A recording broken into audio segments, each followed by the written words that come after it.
Hello and welcome back to Our Life Beginning and Always. So we are on to the next moment in stage 2, I believe it is. So figured we'd just get right into it. Super excited to play this and continue it.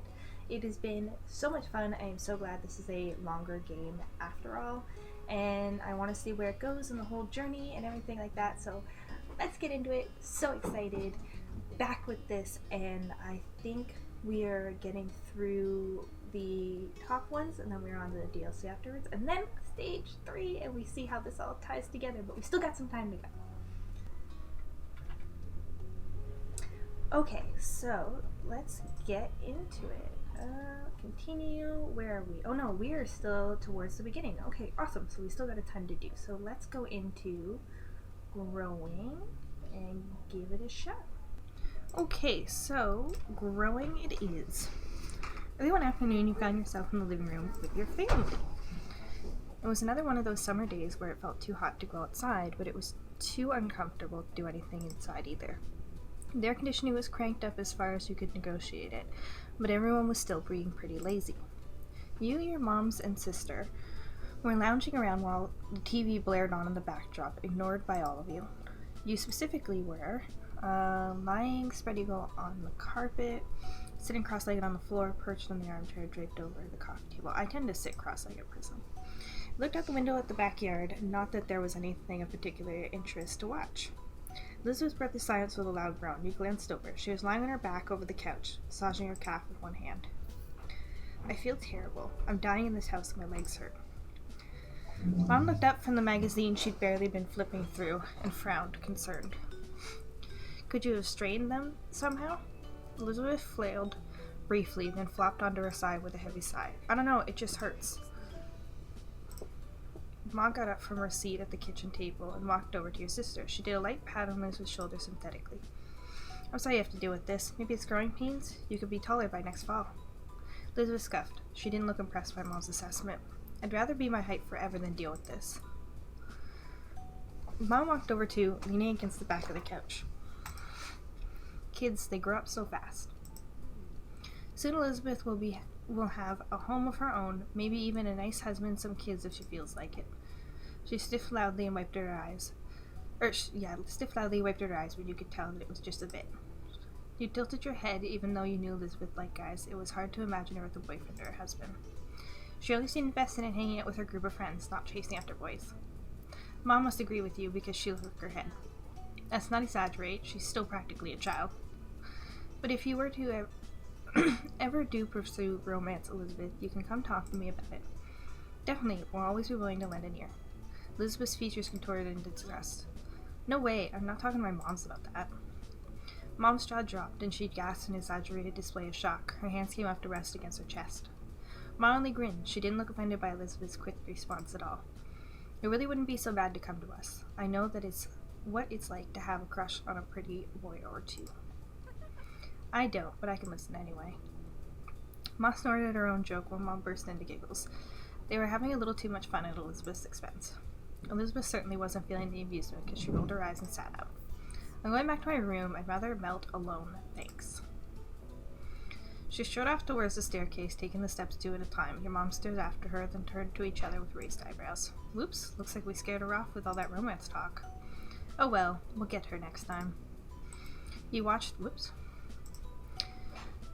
them titter with some surprise. Obviously, your mom's like women, but you had no idea that Mom liked guys too. Today was the first time you'd heard her say something like that. Ma, I always thought you only liked ladies. You like guys too. Ma turned to you, happy to bring you into things now that you've spoken up. She smiled and nodded. That's right, I like both. But I like your mom most of everyone. She's special. Ma's smile turned all soft at the corners like it usually did when she looked at her. She pinched Mom's cheek lightly.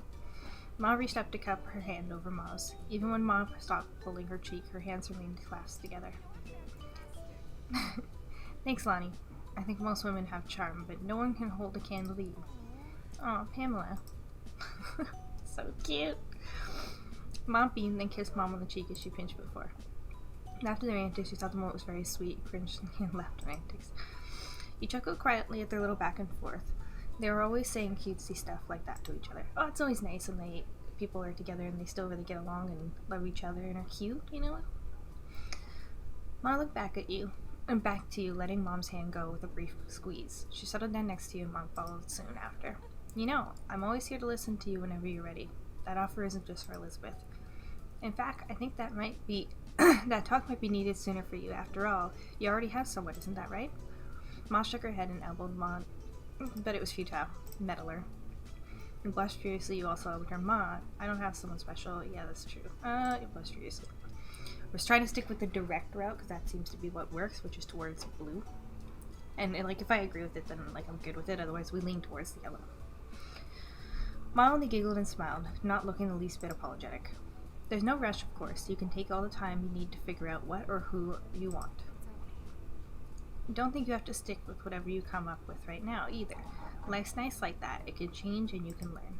Mom nodded her agreement. The two of us are happy to hear you out, and we may be able to relate better than we think. Still, we won't push the topic, at least most of the time. She gave Ma the weakest gathering look possible while being unable to stop grinning. Thanks, he nodded silently and shrugged. You don't have to worry about it. I'd rather pass on that. Thanks. It's always good to talk to your parents. I think people feel like they feel uncomfortable or they shouldn't, but especially if you have a good relationship with your parents, they can be a really good resource, and it's good if you could talk to them and they'll talk to you, because that's how you can learn things from people you trust, and they do have a lot of experience. So it's not a bad thing to talk to your parents. I'll think about it. Good. That's all we asked for. Mom let out another exaggerated sniffle. It didn't take a genius to realize it was fake. First Elizabeth and now you, Jamie? Do you have to grow up? Yes, children tend to do that from time to time. Your parents quickly grew absorbed in their conversation about rearing kids. You took that as your cue to leave, getting up so you could spend some time alone in your room too. They let you go without problem, so you made your way up the stairs. You let out a sigh when she stepped into your room. It was just as sweltering in there as it was in the living room, possibly even a little warmer. You couldn't even open your window since it was hotter outside, and you just let the AC out. You dragged your feet as you crossed the room, checked your current sweltering condition in the mirror as you passed by it. You thought back to the conversation you had downstairs about growing up and all that. After a moment, you stepped a bit closer to the mirror. You stared at it and then turned away from the surface to look down at yourself. You were definitely growing alright. It was weird thinking about how you were now in comparison to what you'd been when you were younger. When it came to your body, it was getting more muscle defined nowadays, was chubby, was slender, was heavy set, was sort of... I usually, when I was that age especially, and now I still had more like defined muscle than being overly slender. Well, like slender, like really skinny. You shifted to the side, your head still facing forward and continuing the self-evaluation from this point. And I think, Jamie, we've put towards doing some sports and surfing and things like that based on being out at the beach and whatnot. At birth, you were assigned female Anne. At birth, you were assigned male Anne. You were female.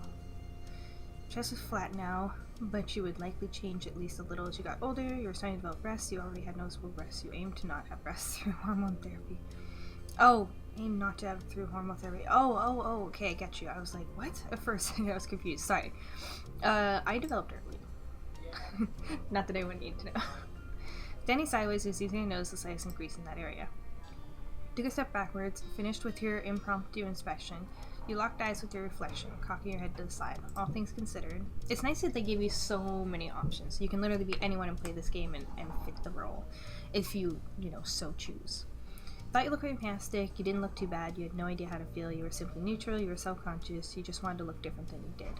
I don't think I look too bad, I'm not concerned either way. A slight smile tugged at your mouth. Sure, maybe you wouldn't be a model or anything, but you weren't half bad. Yeah, there we go. We're not half bad. You shook your head roughly, putting thoughts of what you were turning into out of your mind. This wasn't the time to focus on such things. You had to find something to do in this heat. You shuffled over to your bed, collapsed over onto the mattress, your brows scrunched up in thought. Time passed slowly, and to your annoyance, possible ideas about what to do were few and far between. You weren't sure how long it had been, but eventually you heard your mom call you from downstairs. Jamie! There's a call for you. Co wants to come over. Is that alright? Perked up at the words, sitting up in bed, you yelled back to her immediately. Yeah. You got to your feet and headed downstairs, eager to see your friend. You needed to go downstairs soon anyway, because your empty stomach told you it was almost time for lunch. Just as you reached the bottom of the stairs, you saw Mom put the phone back in the receiver. She glanced at Ma, leaning her hip against the kitchen counter. Well, here comes trouble. We better prepare ourselves. Ma clicked her tongue and cleared disapproval of Mom's words. You're such a good boy. Cove never wants to cause trouble. He can just be a bit thoughtless and impulsive. Oh, I know, he's very sweet, but that's what makes it more of a problem. If a stranger or some kid from school was egging Jamie on to behave badly, I think we can both agree that she'd do the right thing in the end. But if Cove Holden got into a reckless mood and wanted Jamie to be part of the ride, can we really be certain what calls she'd make then? Yes, I think so. Jamie helps Cove settle down. He would have gotten himself in even more trouble without her. You have a point. I don't remember getting too reckless or certain things. I'd wonder what they're thinking of. Look, all I'm saying is that I haven't forgotten that time when we were kids and Jamie chased after Cove once he ran away. Oh, yeah, that.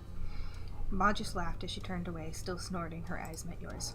She blinked in surprise, then waved at you with an easy grin. Mom looked over, noticing you at the foot of the stairs as well. Oh, I didn't expect you to come down already, Jamie. I just wanted to let you know what was happening. You pretend you didn't overhear the situation. You called out. Oh, pretend we didn't hear it. It's fine. Yeah, it's okay. I just got here. From the way Mom and Ma exchanged amused glances, you got the feeling that they didn't believe you. Thankfully, they didn't correctly accuse you of lying. Sure. Well, we'll get out of the way. You and Cove take care. You couldn't help but flush when Ma winked. Mom elbowed her, even as the smile tugged at her lips. Honestly, this lady. I feel like something is in my eye. What is it? Ugh.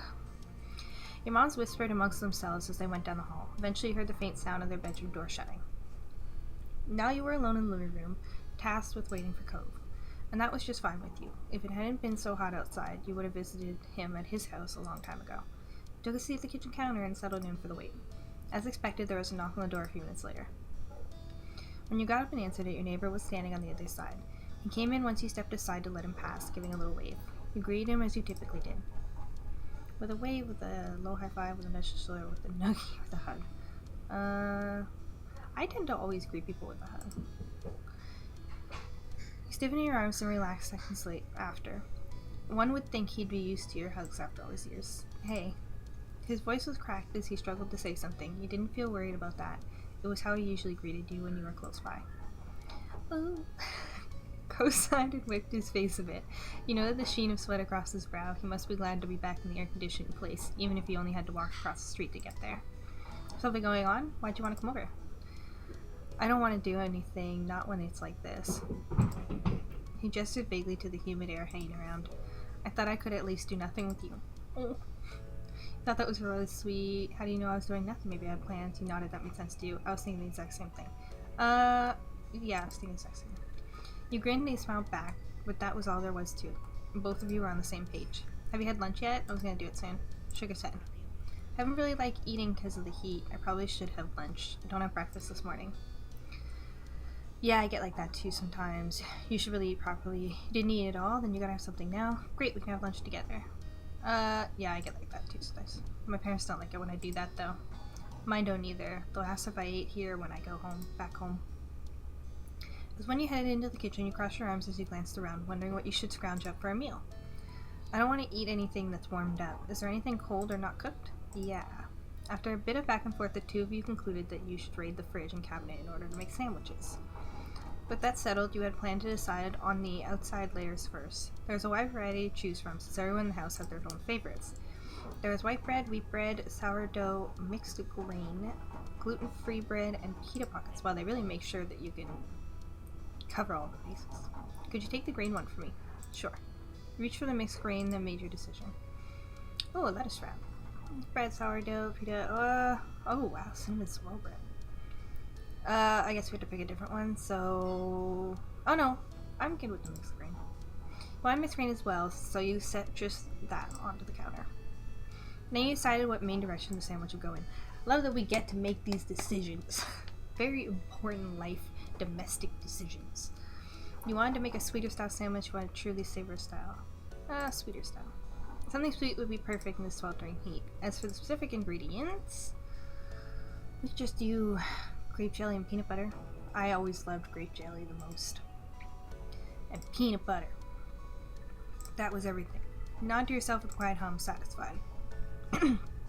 You bustled around the kitchen, opening and closing things in order to collect everything you needed for your individual sandwiches. You focused intently on assembling your own for the most part. When you were close to being done, though, you glanced over at your neighbor. Bo was putting his sandwich together delicately, his brows furrowed and tongue sticking out just barely. There was an open jar of peanut butter and honey near his plate, as well as a banana peel. He was making a peanut butter, banana, and honey sandwich on mixed grain. I've heard of peanut butter and banana, but I didn't know about the honey. That sounded great. You didn't think much of it. It seemed weird. Oh, it sounds great. Sure. Maybe you'd have one yourself a different time. Curiosity sedated. You turned back to your plate and finished your own creation. By the time you were done, Cove had already cleaned up his workstation, turned to face you, studying your sandwich briefly. Smile tugged at the corner of his mouth. He guessed it didn't look edible to him, at least. Done? Yeah. Cool. He waited as you quickly returned the ingredients and cleaned a few utensils. Then the two of you collected your respective plates. You both agreed to head upstairs to hang out in your room. You and Cove entered your bedroom while balancing your food on your plates. Nothing fell, so it was a successful trip. Cove took a seat on the ground, stretching out on the hardwood floor in an attempt to keep a bit cooler. He immediately took a big bite of his sandwich, chewed, then hummed happily. The sandwich is really good. At least that's something. At this point, you sat down and started on your own sandwich. You nodded. You were enjoying your steak, yes, sure. Obviously, you're a pro at making sandwiches. Damn right. He leaned back on his hands while chewing and glancing around. His every movement was sluggish. I mean, I better be good at making sandwiches because I can't make very much else. Want to do something. Seeing the plan of not doing anything at all had already worn thin, despite his lack of enthusiasm. Yeah, like what? Maybe, not really. Couldn't even muster out. Yeah, sure. You can do a lot of things that aren't too intensive, right? Like, playing tic-tac-toe doesn't take very much. He rolled his head back, looking up at the ceiling. What about Hangman? That's another good one. He laughed at the suggestion, but went on with it. Yeah, neither of you had much energy for taxing. You gradually humored it. You thought it was a nice idea. Sure. You laughed at the session, but went along with it. You put your plate to the side and pulled out some markers and scrap paper. As you laid everything out on the floor, he scooted back to make more room in front of you. Cove picked up one of the markers with his right hand while keeping half a slice of sandwich with his left. Can I pick the phrase? Go ahead, I don't mind. He smiled briefly before he bent over the paper and began sketching the hangman frame. Then he stopped, pursing his lips in thought, tapped the end of the marker against his cheek. You watched silently as Cove looked down at the paper, up at your face, and then off to the side in a loop. His marker kept tapping his cheek the entire time. He raised an eyebrow. He suggested the game and wanted to pick the phrase, but it looked like he didn't actually have anything in mind for it. Finally, he put empty lines on the paper to signify spots for letters. Alright, you can start guessing. Okay. You peered over. His secret phrase consisted of 3 words. The first 2 had 3 letters and the last had 4. Ooh, okay. You thought hard about what your first guess would be. Enter 1 letter of the alphabet. Oh, cool. You should go with the vowels. Good way to do it. This is so cool that they thought it all set up very interactive this way. You got one. Yay.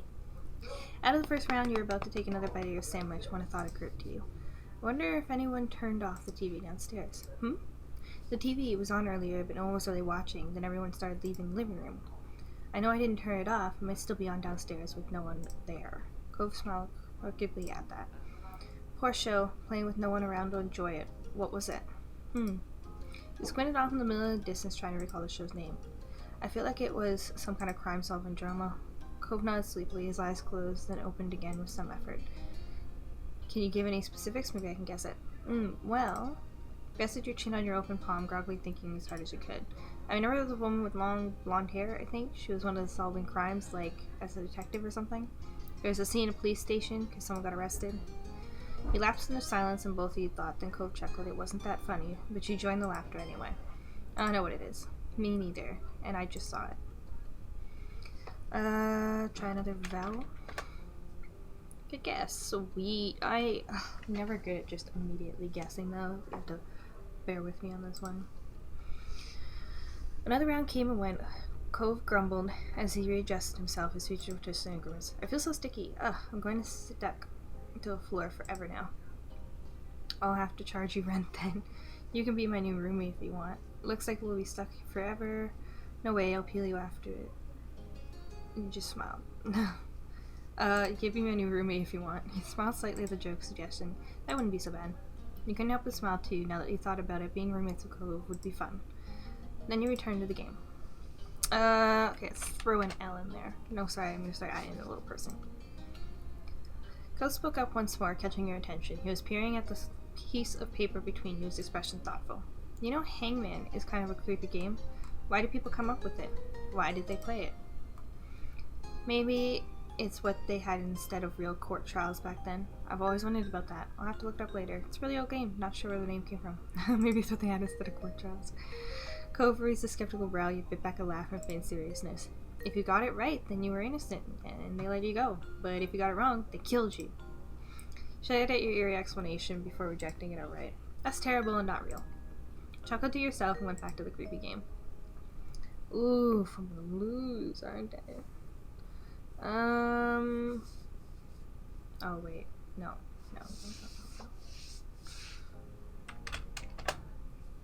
Huh?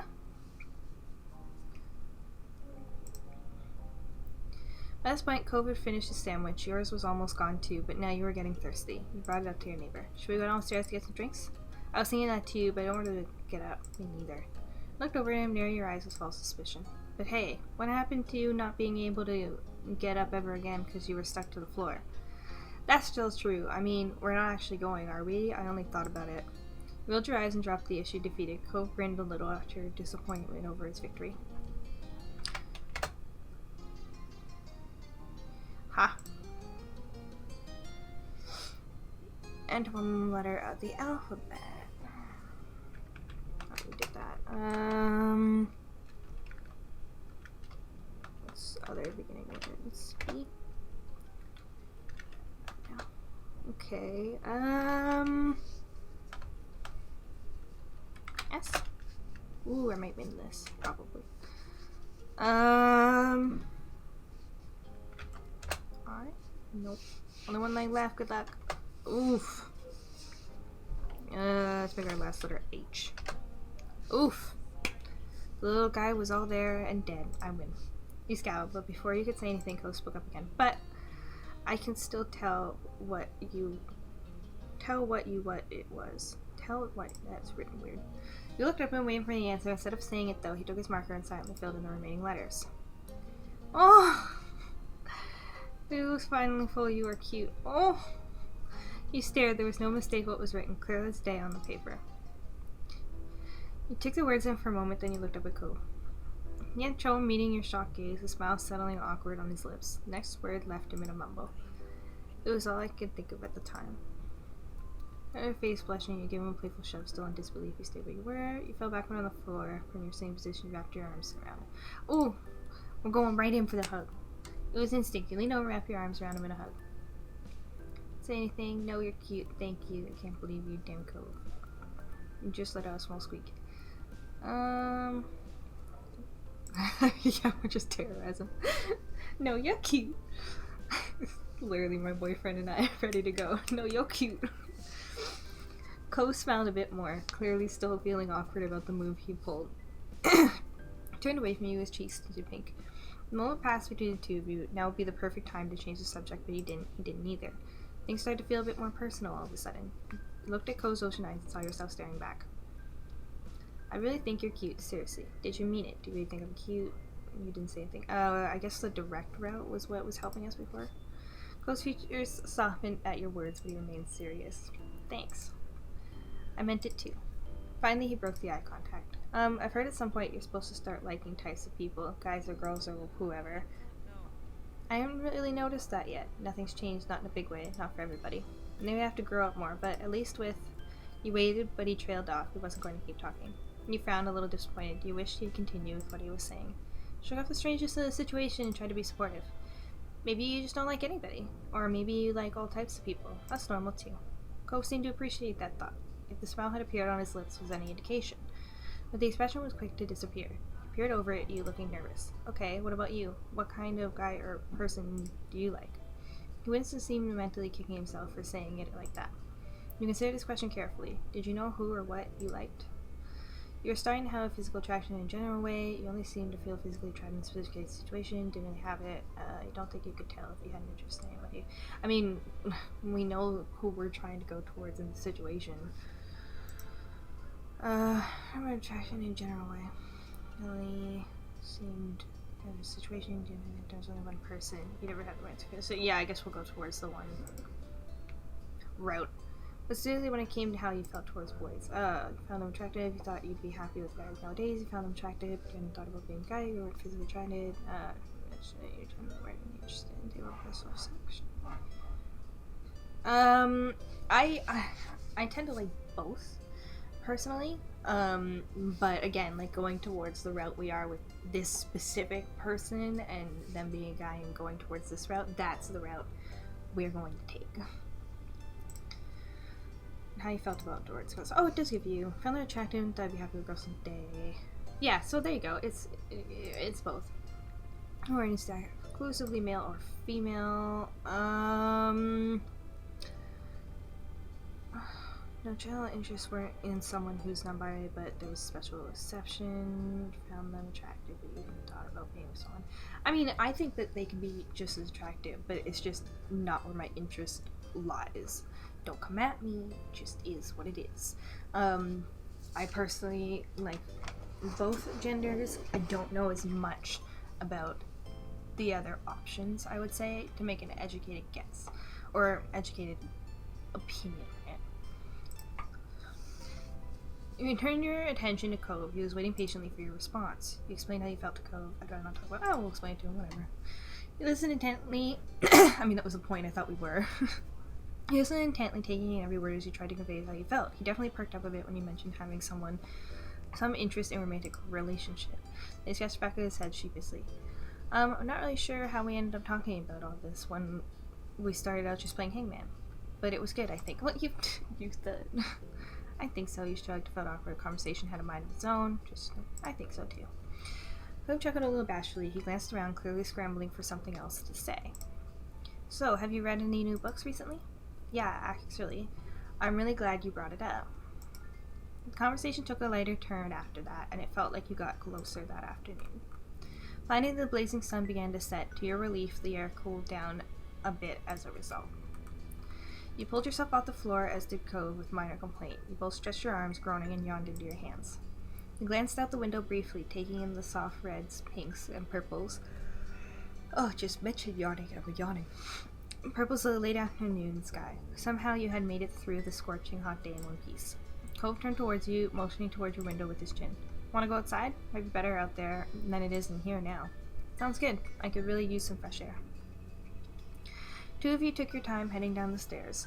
You stopped briefly to grab a drink of water, then continued on your way. You stepped outside, one after the other, your destination being familiar hills behind your house. This time of day it was quiet outside. The flowers blew gently in the wind, petals trembling but stubbornly hanging in there. Ooh, that was a nice written sentence. You felt the breeze cool your heated skin, and you relaxed your shoulders. Cove closed his eyes, releasing a deep breath. I really love it out here. I do too. You do, that surprised me, he said jokingly. Your opinion has changed since you first met. You quietly enjoyed the moment. I do too. Cove smiled, tendrils of his hair dancing in the wind. A beat passed, but his gaze didn't stray from your own. His voice was impossibly soft and he spoke up again.